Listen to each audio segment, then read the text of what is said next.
السلام علیکم۔ آج کی سٹوری ہے ثاقب کی، جو کہ بہت ہی ہارر ہونے والی ہے۔ یہ سٹوری ہمیں ثاقب نے بھیجی ہے لاہور سے، اور سٹوری شروع کرنے سے پہلے میں آپ سے کہنا چاہوں گی کہ آپ لوگ ہینڈ فری کا یوز کیجیے۔ سٹوری بہت ہی ہارر ہونے والی ہے۔ یہ ثاقب کی سٹوری ہے، اور یہ سٹوری کچھ اس طرح سے ہے کہ ثاقب اپنے ایک فرینڈ کی شادی میں سیالکوٹ جاتے ہیں، اور وہاں ہوتا ہے ان کے ساتھ ایک خوفناک حادثہ جو آج بھی ان کو راتوں کی نیندیں اڑانے کے لیے کافی ہوتا ہے۔ چلتے ہیں اپنی سٹوری کی طرف۔ ثاقب لاہور کا رہنے والا تھا، اور اس کے ایک دوست کی شادی تھی سیالکوٹ میں۔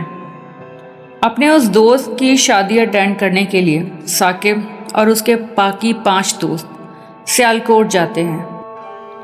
جس دوست کی شادی میں ثاقب اور اس کے باقی دوست سیالکوٹ گئے تھے، وہ گھر تھا تو کافی چھوٹا، اس لیے ثاقب کے اس دوست نے، جس کی شادی تھی، اپنے 5 دوستوں کو اپنے تایا کی حویلی میں سٹے کروایا۔ حویلی کافی بڑی تھی اور کافی پرانی تھی۔ حویلی کے اندر جاتے کے ساتھ ہی ٹھنڈک سی محسوس ہو رہی تھی، اور پرانی بوسیدہ لکڑیوں کی مہک ہوا میں محسوس ہو رہی تھی۔ تایا کی یہ حویلی 2 فلورز پر مشتمل تھی۔ پہلے فلور پر تمام مہمان تھے جن کی فیملیز تھیں، یعنی جتنے بھی فیملیز والے لوگ تھے، جس میں بچے، بوڑھے، وہ سب لوگ فرسٹ فلور پر جو رومز تھے وہاں پر سٹے کر رہے تھے۔ حویلی کا جو سیکنڈ فلور تھا، اس سیکنڈ فلور پر بھی کافی رومز تھے، جن میں سے ایک روم ثاقب اور اس کے دوستوں کو دیا گیا تھا۔ یہ روم کافی بڑا تھا، جس میں یہ 5 دوست آرام سے ایڈجسٹ کر رہے تھے۔ خیر، ثاقب اور اس کے دوستوں نے کمرے میں اپنا سارا سامان سیٹ کیا، اور اس رات مہندی کا ایونٹ تھا، تو شام کے ایونٹ کی تیاری کرنے لگے۔ اپنے کپڑے اور ساری چیزیں ریڈی کیں، اور شام ہو گئی۔ شام کو مہندی کے ایونٹ پر چلے گئے۔ مہندی کا ایونٹ اس حویلی سے تھوڑے سے فاصلے پر تھا۔ مہندی کا ایونٹ کافی دیر رات تک چلتا رہا۔ مہندی کے ایونٹ میں ڈھول کی ناچ گانا اور سب انجوائمنٹ کافی دیر رات تک چلتا رہا۔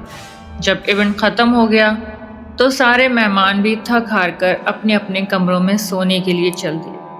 ثاقب اور اس کے سارے دوست بھی حویلی میں واپس آ گئے، اور اپنے کمرے میں آ کر کپڑے چینج کر کر اپنی ساری چیزیں ٹیبل پر رکھ کر اپنے اپنے بستروں میں لیٹ گئے۔ سب اپنے اپنے بستروں میں لیٹے ہوئے تھے۔ کوئی لیٹے لیٹے موبائل یوز کر رہا تھا، کوئی باتیں کر رہا تھا، کوئی مووی دیکھ رہا تھا فون میں، اور کوئی خاموش لیٹا لیٹا بس چھت دیکھ رہا تھا۔ یعنی ابھی ان میں سے کوئی بھی سویا نہیں تھا، صرف سونے کے لیے لیٹے تھے۔ موسم کافی ٹھنڈا تھا۔ کمرے کا دروازہ ہلکا سا کھلا ہوا تھا۔ باہر کوریڈور سے مہمانوں کی چلنے پھرنے کی آوازیں آ رہی تھیں، اور باقی کمروں سے بھی مہمانوں کی گہما گہمی سنائی دے رہی تھی۔ بالکل ایسا محسوس ہو رہا تھا جیسے اکثر شادی والے گھروں میں ہوتا ہے، جب لوگ ایونٹ ختم کر کے واپس اپنے اپنے کمروں میں آتے ہیں۔ اپنے کپڑے چینج کرنا، چیزیں سمیٹنا، بالکل اسی طرح کی گہما گہمی وہاں محسوس ہو رہی تھی۔ کوریڈور میں بھی صرف آوازیں آ رہی تھیں مہمانوں کی۔ تو ثاقب اور اس کے دوستوں میں سے کسی نے بھی اٹھ کر نہیں دیکھا، کیونکہ وہ سارے لڑکے تھے اور باقی ساری فیملیز تھیں، اور ظاہر سی باتیں وہاں ان کی فیمیلز بھی تھیں۔ ثاقب اور اس کے دوست اپنے اپنے بستروں میں لیٹے لیٹے صرف یہ آوازیں ہی سن رہے تھے۔ کمرے کا دروازہ تھوڑا سا کھلا تھا، اس لیے یہ آوازیں بالکل کلیئر کمرے میں آ رہی تھیں۔ کوریڈور میں ایک بوڑھا آدمی بیٹھا ہوا تھا چیئر پر۔ اس نے سفید پگڑ پہنا ہوا تھا، اور ہاتھ میں لکڑی کی ایک لاٹھی تھی، اور وہ کنٹینیوسلی کھانس رہا تھا، اور کافی دیر تک وہ کھانسے ہی جا رہا تھا۔ یعنی 1 سے 2 منٹ کا گیپ تھا جس میں ہی وہ چپ ہوتا تھا، اور باقی وہ پورا ٹائم کھانسے ہی جا رہا تھا، جیسے کافی بیمار ہو۔ تھوڑی دیر گزری تھی کہ تھوڑی دیر میں کمرے میں ایک 7 سال کا بچہ انٹر ہوتا ہے۔ کمرے کا دروازہ لاک نہیں تھا، کھلا ہوا، اس لیے وہ بچہ آرام سے ڈور کھول کر کمرے میں آ گیا، اور آ کر دوستوں کی طرف دیکھ کر مسکرایا، اور اس کے بعد ٹیبل پہ رکھی ہوئی چیزوں کو چھیڑنے لگا، جیسے ان کے گلاسز تھے، گھڑی تھی، اور والیٹ وغیرہ۔ ثاقب اور اس کے دوست لیٹے لیٹے یہ منظر دیکھ رہے تھے۔ اس بچے نے اپنا چہرہ اٹھا کر ثاقب اور اس کے دوستوں کی طرف دیکھ کر اسمائل دی اور پھر اس کے بعد خاموشی سے کمرے سے باہر نکل گیا اور سارے دوست سو گئے۔ مگر آدھی رات کو ثاقب کی آنکھ اچانک کھلتی ہے۔ ثاقب نے محسوس کیا کہ کوئی اس کے بالکل قریب بیٹھا ہے، اتنا قریب کہ اس کی سانسیں ثاقب کے چہرے پر ڈائریکٹ پڑ رہی ہیں۔ ثاقب نے اس کی سانسیں اپنے چہرے پر محسوس کی اور ثاقب کی آنکھ کھل گئی۔ ثاقب ایک دم سے گھبرا کر اٹھا اور اس نے ادھر ادھر دیکھا مگر کوئی بھی نہیں تھا، اور باقی کمرے میں جتنے بھی دوست تھے وہ سبھی لوگ گہری نیند میں سو رہے تھے۔ ثاقب نے کروٹ لی اور لیٹ گیا، لیکن اب نیند بالکل اڑ چکی تھی۔ ثاقب آنکھیں بند کر کے لیٹا ہوا تھا لیکن نیند نہیں آ رہی تھی۔ لیکن تبھی اچانک دروازے پر زور زور سے نوک ہونے لگی۔ اتنی زوردار کوئی نوک کر رہا تھا کہ جس کی آواز سے ثاقب کے باقی دوست بھی جاگ گئے اور سب گھبرا گئے کہ نہ جانے کون دروازے پر اتنی زور سے نوک کر رہا ہے۔ شاید کوئی ایمرجنسی ہوگی یا کوئی بہت ضروری کام ہوگا۔ ثاقب کے ایک دوست نے جلدی سے اٹھ کر دروازہ کھولا، اور جیسے ہی دروازہ کھولا تو باہر کوئی بھی نہیں تھا۔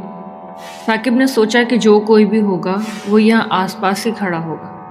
ثاقب نے باہر جھانک کر دیکھا تو دور دور تک کوریڈور بالکل خالی تھا اور باقی جو کمروں کے دروازے تھے وہ بھی بند تھے۔ تو یہ بات بالکل بھی سمجھ نہیں آئی کہ آخر کون تھا جس نے نوک کی اور اس کے بعد وہ غائب ہو گیا۔ یہ واقعہ بہت ہی عجیب تھا۔ سارے دوست جاگ چکے تھے اور ایک دوسرے کو دیکھ رہے تھے کہ آدھی رات کو یہ سب کیا ہوا۔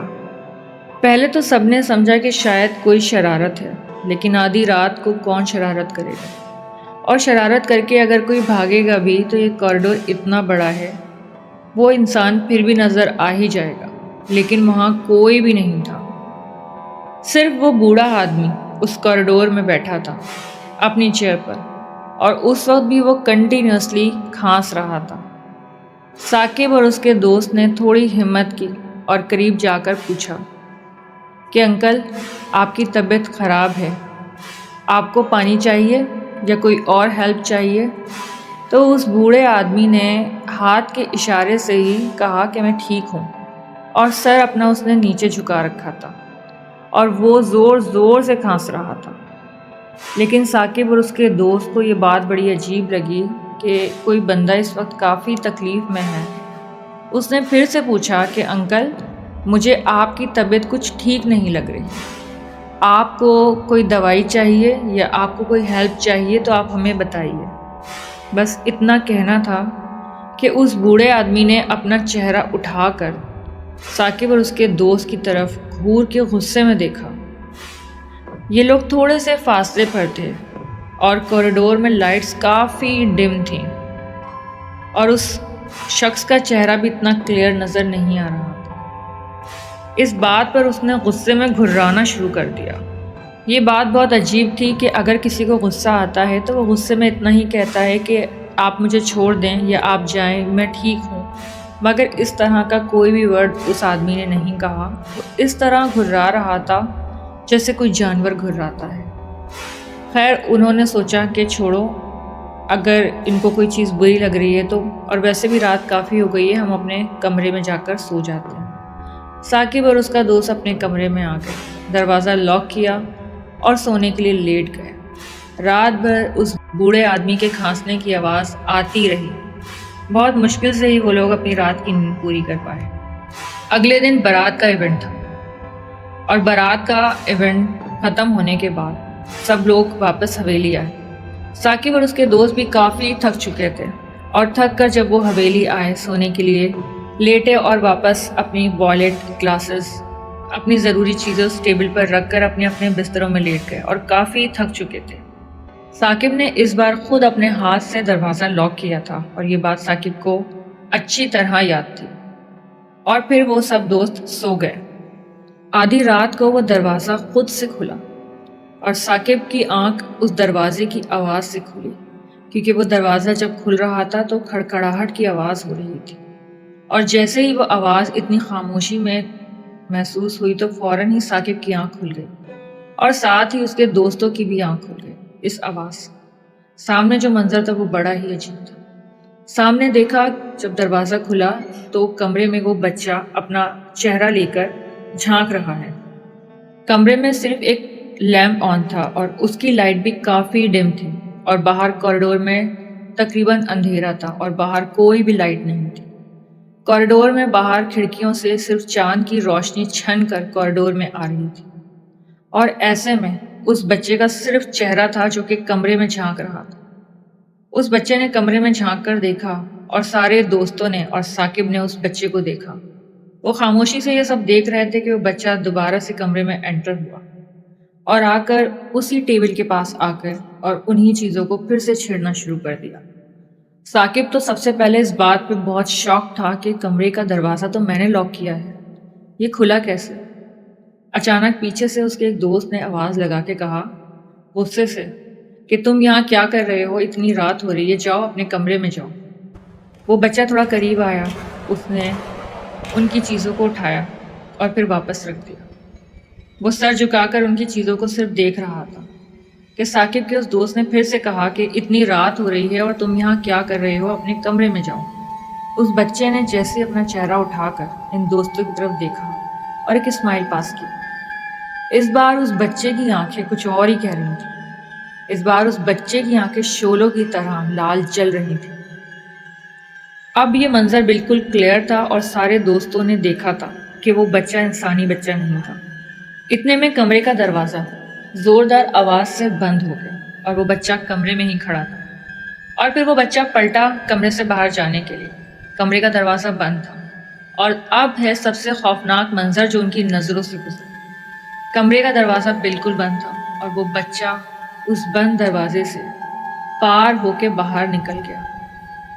اور جب وہ بچہ اس دروازے کے قریب پہنچا تو ایک اور چیز ان لوگوں نے دیکھی کہ وہ بچہ زمین پر نہیں تھا بلکہ زمین سے 10 انچ اوپر ہوا میں اڑ رہا تھا، اور اسی طرح وہ دروازے سے پار ہو کے باہر نکل گیا۔ جب یہ منظر ثاقب اور اس کے سارے دوستوں نے دیکھا تو ان کے تو پیروں سے زمین ہی نکل گئی کہ ہم کہاں پھنس گئے، ہم کس مشکل میں پھنس گئے۔ اور بس اس کے بعد سارے ہی دوستوں کے ہوش اڑ گئے تھے۔ ثاقب نے ہمت کی اور بھاگ کے روم کا ڈور پھر سے لاک کر دیا، لیکن اس سب کے بعد جو ہوا اس نے تو رات کو بالکل عذاب بنا کے رکھ دیا۔ کبھی کوریڈور میں کوئی زور زور سے ہنستا، بہت بھاری آواز، کبھی کوئی زور زور سے روتا، کبھی بچوں کے بھاگنے کی آوازیں، کبھی بچوں کے رونے کی آوازیں۔ ایک دن پہلے جو آوازیں لگ رہا تھا کہ انسانی آوازیں ہیں، آج وہ آوازیں کچھ اور تھیں، یعنی وہ آوازیں بدل چکی تھیں، اور جو بھی تھا وہ اپنی موجودگی کا احساس دلا رہا تھا۔ پوری رات اسی طرح گزری، مگر ان لوگوں کی اتنی ہمت نہیں ہو رہی تھی کہ وہ یہاں سے باہر نکلیں۔ اس وقت وہاں سے نکلنا مناسب نہیں تھا کیونکہ وہ کوریڈور کافی بڑا تھا، اور اس کوریڈور کا 6 نمبر کا کمرہ ان دوستوں کو ملا تھا۔ تو کسی کی اتنی ہمت نہیں تھی کہ اس اندھیرے ویرانے کوریڈور سے رات کو نکل سکے۔ وہ کسی طرح صبح ہونے کا بے چینی سے انتظار کر رہے تھے، مگر آوازیں تھیں جو تھم ہی نہیں رہیں۔ کنٹینیوسلی وہی آوازیں آتی رہیں۔ 10-5 منٹ خاموشی رہی، پھر کسی نے زور زور سے ڈور ناک کرنا شروع کر دیا، لیکن اس بار ثاقب نے یا اس کے دوستوں نے دروازہ نہیں کھولا۔ وہ سمجھ چکے تھے کہ یہ جو ناک ہو رہی ہے یہ کوئی انسان نہیں کر رہا، بلکہ یہ وہی چیز ہے جو ہمیں تنگ کر رہی ہے۔ دروازہ زور زور سے ناک ہوتا رہا، پھر اچانک بیچ میں ایک زوردار بھاری آواز دروازے کے باہر سے آتی ہے، یہ ہماری جگہ ہے، یہ ہماری جگہ ہے۔ بس یہی آواز ہر تھوڑی دیر بعد آتی کہ یہ ہماری جگہ ہے، اور یہ بہت ہی خوفناک منظر تھا۔ ثاقب نے اس وقت کی کچھ ویڈیوز بھی بنائی تھیں جو ثاقب نے شیئر کرنے کے لیے منع کیا، اور یہ ویڈیوز آج بھی ثاقب کے پاس ہیں۔ جب باہر سے ناک ہو رہی تھی اور یہ سارے دوست اتنے گھبرائے ہوئے تھے، اور انہوں نے سارے منظر ریکارڈ کیے جو کچھ ان کے ساتھ ہوا۔ تقریباً پوری ہی رات اسی طرح گزری، اور پھر دیکھتے ہی دیکھتے فجر کا وقت قریب آ گیا۔ جیسے ہی فجر کی اذانیں ہوئیں، ہر آواز خاموشی میں بدل گئی، ہر منظر پرسکون ہو گیا۔ اب کوئی آواز نہیں تھی بلکہ بالکل خاموشی تھی۔ جیسے ہی فجر کی اذانیں ہوئیں اور پھر تھوڑی دیر بعد روشنی ہونا شروع ہو گئی، اور جیسے ہی روشنی ہوئی ثاقب اور اس کے سارے دوستوں نے اپنا سامان اٹھایا اور پھر وہاں سے نکل کر بھاگے، اور بھاگتے بھاگتے سیکنڈ سے فرسٹ فلور اور پھر نیچے پہنچ گئے۔ جب نیچے پہنچے تو تایا کی فیملی کے سارے ہی لوگ جاگے ہوئے تھے۔ گاؤں کے لوگ بہت جلدی جاگ جاتے ہیں، اور جب ان لوگوں نے ان کو اس طرح سے بھاگتے ہوئے دیکھا تو انہوں نے پوچھا کہ کیا ہوا ہے، اتنی جلدی میں کیوں اور اتنے پریشان کیوں؟ تو ثاقب کے دوستوں نے ان کے ساتھ جو کچھ گزری ہر چیز ان کے سامنے بیان کر دی۔ جب ان لوگوں نے یہ ساری باتیں سنی تو پھر ان کا ریئیکشن کافی پازیٹیو تھا، اور انہوں نے مسکرا کر کہا کہ بیٹا یہ تو یہاں روز کی بات ہے اور ہم سب تو اس کے عادی ہو چکے ہیں، تم اس کو چھوڑو، آ جاؤ ناشتہ کرو ہمارے ساتھ۔ ثاقب نے اپنے اس دوست کو کال کی جس کی شادی کے لیے وہ سیالکوٹ آئے تھے، اور اس کو فوراً ہی اپنے پاس بلایا۔ اور جب وہ دوست ان کے پاس آیا اور ثاقب اور اس کے دوستوں نے اپنے ساتھ گزرا ہوا سارا واقعہ بتایا، تو پھر ان کے اس دوست جس کا نام تھا احتشام نے کہا کہ یقین جانو مجھے اس حویلی کے بارے میں کچھ بھی نہیں پتا۔ میں نے تو تم لوگوں کو سیکنڈ فلور پر اس لیے ٹھہرایا تھا کیونکہ فرسٹ فلور پر فیملیز تھیں اور ان کے ساتھ ان کی فیمیلز بھی تھیں، تو پردے کا احترام کرتے ہوئے میں نے تم لوگوں کو سیکنڈ فلور پر ٹھہرایا کیونکہ تم لڑکے ہو اور نیچے فیملیز ہیں، تو تم بھی اوپر کافی کمفرٹیبل رہو گے اور نیچے وہ بھی کمفرٹیبل رہیں گے۔ لیکن مجھے اندازہ نہیں تھا کہ سیکنڈ فلور پر ایسا کچھ ہے۔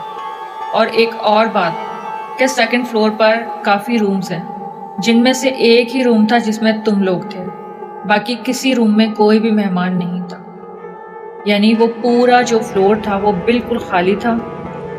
سیکنڈ فلور کا ہر کمرہ خالی تھا اور بند تھا، جس کو وہ لوگ سمجھ رہے تھے کہ ہمارے آس پاس روم میں بھی مہمان ہیں، وہاں کوئی بھی نہیں تھا۔ اور پھر ثاقب نے پوچھا اس بوڑھے آدمی کے بارے میں کہ وہاں ایک کوریڈور میں بوڑھا آدمی بیٹھا تھا جو کہ کھانسے جا رہا تھا اور کافی بیمار تھا۔ تو ثاقب نے کہا کہ یہاں ایسا کوئی بھی نہیں ہے، یہاں پر جو تم نے دیکھا اب تو تم سمجھ گئے ہوگے کہ وہ کون تھا اور کیا تھا، لیکن اس فلور پر تمہارے علاوہ کوئی بھی نہیں تھا، اور مجھے اس بارے میں بالکل بھی آئیڈیا نہیں تھا کہ تم لوگ یہ سب کچھ فیس کرو گے۔ لیکن اب ثاقب اور اس کے دوست کافی ڈرے ہوئے تھے اور یہاں ایک پل بھی نہیں رہنا چاہتے تھے۔ ان لوگوں نے اگلا ایونٹ بھی اٹینڈ نہیں کیا اور وہ اسی شام واپس لاہور پہنچ گئے، اور اس طرح ثاقب اور اس کے دوستوں نے ان جناتوں کے ساتھ 2 راتیں کاٹی تھی۔ تو یہ تھی ثاقب کی سٹوری جو میں نے آپ لوگوں کے ساتھ شیئر کی ہے۔ سٹوری پسند آئے تو اس کو آپ لائک ضرور کیجیے گا اور چینل کو ضرور سبسکرائب کیجیے گا۔ اگر آپ لوگوں کی بھی ایسی کوئی ہارر سٹوری ہے جسے آپ ہمارے ساتھ شیئر کرنا چاہتے ہیں تو ڈسکرپشن میں ایک ای میل ایڈریس ہے اور ایک واٹس ایپ نمبر، آپ ہمیں اپنی سٹوری بھیج سکتے ہیں۔ چینل کو فوراً سبسکرائب کر لیں اگلی آنے والی اور بھی بہت زیادہ ہارر سٹوریز کے لیے۔ جب تک کے لیے ہیر کو اجازت دیجیے، اللہ حافظ۔